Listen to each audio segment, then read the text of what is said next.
کوئٹہ میں Pakistan Peoples party کا ایک کنونشن ہوا، یوم تاسیس تھا آج پیپلز پارٹی کا، تو اس میں جو بلاول بھٹو زرداری صاحب ہیں انہوں نے علامہ اقبال کا ایک شعر پڑھا، خرد کو غلامی سے آزاد کر، جوانوں کو پیروں کا استاد کر۔ تو یہ جو علامہ اقبال کی ایک بہت طویل نظم ہے ساقی نامہ، اس کا ایک شعر ہے، اور اس میں اور بھی بہت شعر ہیں جو بڑے مشہور ہیں۔ تو اس کے بعد پھر بلاول صاحب نے نعرے لگوائے وہاں پہ، اگلی باری پھر زرداری، اور پھر اس کے بعد زرداری صاحب جو ہیں انہوں نے بلاول صاحب کے بارے میں کہا کہ یہ ہے آئندہ پاکستان کی نوجوان نسل کا لیڈر۔ تو تفصیلات تو آپ تک پہنچ ہی چکی ہیں، لیکن تھوڑی سے کلپس بھی دیکھ لیں۔ وزیر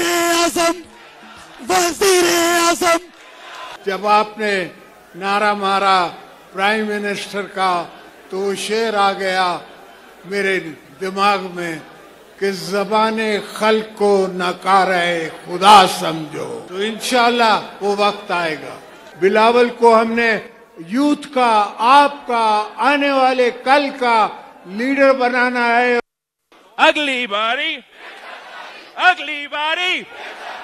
اگلی باری زرداری صاحب نے انتقام کی سیاست کو، انا کی سیاست کو دفن کر کے ایک نیا طرز سیاست قائم کی۔ اچھا، اب یہاں پہ جلسے میں زرداری صاحب نے جو اپنی پگڑی تھی، جو بلوچ سرداروں کی پگڑی ہوتی ہے، وہ اتار کے تو انہوں نے بلاول صاحب کے سر پہ بھی سجائی ہے۔ تو اس سے ایک میسیج انہوں نے دیا ہے کہ جو پیپلز پارٹی کا جو وزیر اعظم کا امیدوار ہے وہ بلاول ہی ہے۔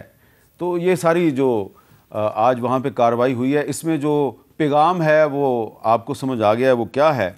اور یہاں پہ نون لیگ پہ بڑی شدید تنقید کی بلاول بھٹو زرداری صاحب نے، ساتھ ہی ساتھ انہوں نے تھوڑے سے چرکے جو ہیں وہ پاکستان تحریک انصاف کو بھی لگائے ہیں۔ اور تحریک انصاف نے آج chief justice of Pakistan justice قاضی فائز صاحب کو ایک خط لکھ دیا ہے، اور خط میں بہت کچھ کہا گیا ہے، بہت لمبا خط ہے، لیکن اس کے جو بنیادی نکات ہیں وہ یہ ہیں کہ تحریک انصاف کو آزادانہ سیاسی سرگرمیوں کی اجازت نہیں دی جا رہی، الیکشن کمیشن کو پابند کیا جائے کہ وہ پی ٹی آئی کو برابری کی سطح پہ مہم چلانے میں کردار ادا کرے، پارٹی رہنماؤں کے خلاف جھوٹے مقدمات بنانا اور گرفتار کرنا سیاسی منظرنامے کو بگاڑنے کی کوشش ہے، عدلیہ کے احکامات کے باوجود بہت سے رہنماؤں کو گرفتار کیا جا رہا ہے اور ان کی سیاسی وابستگی تبدیل کی جا رہی ہے۔ یعنی کہ تحریک انصاف جو ہے وہ یہ شکوہ کر رہی ہے، شکایت کر رہی ہے کہ ان کو لیول پلینگ فیلڈ نہیں مل رہی۔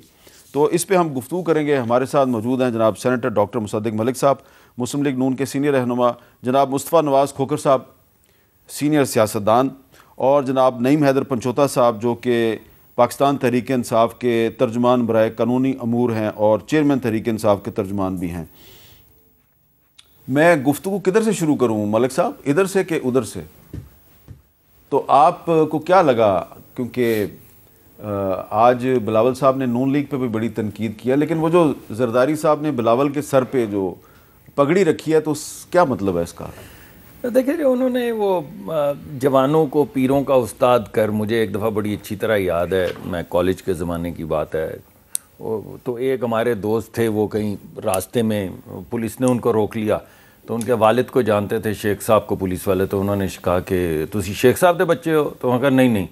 تو وہ آگے گیا تو ہم نے اس کو کہا یار تجھے شرم نہیں آتی؟ اس نے کہا یہ بات ٹھیک ہے۔ وہ اترا، واپس گیا اپنا پولیس والے کے پاس، اور اس نے کہا کہ ہاں جی میں شیخ صاحب دے ہی بچہ، ٹرپلنگ کر رہے تھے موٹر سائیکلوں پہ، اس زمانے میں اکثر ہو جاتا تھا۔ اور کہا جاؤ شیخ صاحب تو چھٹتا ہے، تسی اپنے وڈے شیخ صاحب دے نہیں بنے تو اس رات ساڈا کی بننا ہے۔ تو یہ مجھے نہیں پتا وہ حملہ کس پہ کر رہے ہیں، جوانوں کو پیروں سے کا استاد کر، ساتھ ان کے والد محترم بیٹھے ہوئے ہیں۔ تو یہ جب یہ جتنی بھی تنقید وہ کر رہے ہیں، وہ تنقید جب کہتے ہیں پیروں کو ہٹاؤ، تو اسی نظم میں ایک اور بھی شعر ہے، حقیقت خرافات میں کھو گئی، یہ امت روایات میں کھو گئی۔ نہیں، یہ روایت تو آپ بے شک ختم کر دیں، بے شک ختم کر دیں، لیکن یہ تو جمہوری عمل ہے نا، جس کو لوگ چاہیں گے اس کو ووٹ دیں گے۔ جوانوں کو، غریبوں کو تو آپ بولیں کہ مردوں کو استاد کر دے، پھر آپ کہتے ہیں عورتوں کو استاد کر دے۔ بنیادی بات تو یہ ہے کہ اگر آپ کہتے ہیں عورت کو استاد کر دے، آپ کسی کو بھی کہتے ہیں، اصل بات جمہوری تقاضا یہ ہے کہ جس کو لوگ چاہتے ہیں، جس کو لوگ ووٹ دیں گے، اس کو آنا چاہیے. اسی نظم یہ میں جو ساری تنقید، سوری آپ کہیے. اسی نظم میں ایک اور بھی شعر ہے علامہ اقبال کا، وہ ہے گیا دور سرمایہ داری گیا، تماشا دکھا کر مداری گیا. تماشا تو ہمارا چلتا ہی رہتا ہے، پتہ نہیں کب ختم ہوگا، یہ تو مجھے نہیں پتا کہ کب گیا. یہ ایک آخری شعر جو ہے یہ پورا نہیں ہوا، باقی تو دونوں اشعار جو ہیں ان کی پہلے دونوں اشعار حسب حال ہے، تیسرے کا نہیں پتا وہ کب ختم ہوگا تماشا. لیکن میں یہ کہنا چاہتا ہوں کہ یہ جو ساری تکرار ہے کہ اس کو ہٹا دو، اس کو ہٹا دو، بھائی جائیں آپ اپنا نقطہ نظر پیش کریں، لوگوں کو الیکٹ کرنے دیں. دوسرا آپ نے کہا کہ انہوں نے آج تھوڑا پی ٹی آئی کو تڑکا لگایا ہے. مجھے تو لگتا ہے کہ بڑا تڑکا تو انہوں نے اپنا بندہ جو ہے پی ٹی آئی کا چیئرمین لگوا کے لگایا ہے. تو ایک دفعہ پہلے زرداری صاحب گئے تھے. کس کا بندہ ہے؟ ارے بھائی پچھلے سال تک پیپلز پارٹی کے تھے، پچھلے سال تک بیرسٹر گوہر صاحب پچھلے سال تک. تو وہ چھپاتے نہیں ہیں، ہم کہاں چھپا رہے ہیں، ہم بھی تو قومی اسمبلی کا الیکشن بھی پیپلز پارٹی کے ٹکٹ پہ لڑے ہیں، ان کی اجازت سے کہہ رہے ہیں. لیکن سوال یہ پیدا ہوتا ہے کہ وہ پرانے لوگ جو پی ٹی آئی کے ساتھ سیاست دان ہیں. یہ نہیں پتا کہ یہ جو پیپلز پارٹی والے جو آتے ہیں نا پی ٹی آئی میں، یہ نون لیگ کے زیادہ دشمن ہوتے ہیں، جیسے کہ لطیف کھوسا. نہیں، وہ تو اسٹریٹجی ہے نا، وہی تو میں آپ کو کہہ رہا ہوں کہ پیپلز پارٹی نے جو اسٹریٹجی بنائی. پیپلز پارٹی کی کیا اسٹریٹجی ہے؟ پیپلز پارٹی کی یہ اسٹریٹجی ہے کہ پی ایم ایل این کو پر حملہ کرو تاکہ پی ٹی آئی کا ووٹ مل جائے. پی ٹی آئی کے پاس تو کینڈیڈیٹس نہیں ہوں گے تو انہوں نے چیئرمین بھی اپنا اسی طرح لگوا دیا. اچھا چلے آگے چلتے ہیں اگر آپ برا نام لیں. کھوکھر صاحب، کیونکہ آپ سابق ترجمان ہیں بلاول صاحب کے، آج کل تو آپ انڈیپینڈنٹ ہیں، تو یہ جو زرداری صاحب نے وہ پگڑی رکھی ہے بلاول کے سر پہ، کیا میسج دیا انہوں نے؟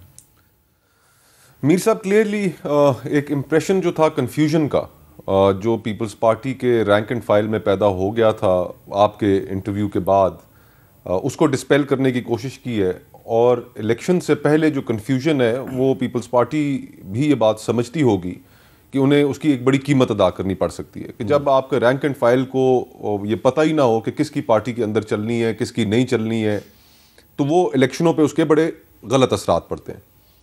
دوسرا، اب میں زیادہ تبصرہ تو نہیں کر سکتا، ایک سابقہ رفاقت رہی ہے، لیکن پولیٹیکل کانٹیکسٹ میں اتنا ضرور عرض کرنا چاہوں گا میر صاحب کہ 16 مہینے کی حکومت کا جو بوجھ ہے، اس بوجھ میں تو پیپلز پارٹی بھی شامل تھی. اور اس وقت جو مہنگائی سے تڑپتے عوام ہیں، ان کے جو ایشوز ہیں وہ سیاست سے دور ہوتے جا رہے ہیں. پاکستان پورے میں پچھلے ایک ہفتے سے آپ کے انٹرویو کے بعد جو ہیڈ لائنز تھیں پورے میڈیا پر، چاہے وہ انگریزی اخبار ہوں، اردو اخبار ہوں، کوئی بھی چینل ہو، وہ یہی تھی کہ پیپلز پارٹی کے اندر کیا ہونے جا رہا ہے. لوگوں کے جو ایشوز ہیں، جو مہنگائی سے تڑپتی عوام ہے، ان کی جو گفتگو ہے وہ تو منظر نامے سے غائب ہو چکی ہے. آپ دیکھیے کہ ابھی آ کے جماعتوں نے اپنی منشور کمیٹیاں تشکیل دی ہیں کہ یہ ابھی منشور بنانا شروع کریں گے. اور الیکشن کا شیڈول اناؤنس ہونے میں، اگر شیڈول 5 تاریخ کو یہ اناؤنس ہوتا ہے جیسا کہا جا رہا ہے، تو صرف یعنی کہ ایک ہفتہ باقی ہے اور ابھی تک کسی جماعت کا منشور تیار نہیں ہے. تو یہ تمام پولیٹیکل پارٹیز جو ہیں یہ ان چیزوں کے اندر تو لگی ہوئی ہیں، لیڈرشپ سٹرگلز میں لگی ہوئی ہیں. مسلم لیگ نون کے اندر ایک لیڈرشپ سٹرگل ہے کہ شہباز صاحب ہوں گے، مریم صاحبہ ہوں گی، حمزہ صاحب ہوں گے، پنجاب کا وزیر اعلیٰ کون ہوگا. آپ کے اندر بھی ایک لیڈرشپ سٹرگل ہے، let's face it, let's be honest about it. نہیں ہے. اور پیپلز پارٹی کی بھی ایک سٹرگل سامنے آ گئی. تو جہاں پر لوگوں کے اتنے بڑے مسائل ہیں، کیا ان میں سے ایک بڑا مسئلہ یہ بھی ہے کہ کون کس پارٹی کا سربراہ بنتا ہے؟ لوگوں کی زندگی گزارنا مشکل ہوئی ہے. ٹھیک ہے. اور اس طرف بھی آئیں پولیٹیکل پارٹیز. اور آج دیکھیے فرینکلی میر صاحب، جو اس وقت الیکشنوں کے اندر پارٹیز جا رہی ہیں، بیانیے ہیں کیا؟ تحریک انصاف کا ایک بیانیہ ہے مظلومیت کا کہ جی ہمارے ساتھ بڑی زیادتی ہوئی. پی ایم ایل این کا بیانیہ ہے کہ 2017 میں ہمارے ساتھ بڑی زیادتی ہوئی. لوگوں کا بیانیہ کدھر ہے؟ اچھا، اب آخری آپ کے سوال سے پہلے یہ 2 دفعہ انہوں نے آپ کے انٹرویو کا ذکر کیا، میں دیکھ نہیں پایا، اس میں کیا ہوا ہے؟ اس میں بہت کچھ ہوا ہے، وہ آپ کو میں انٹرویو کا لنک بھیج دوں گا، آپ دیکھ لیجئے گا.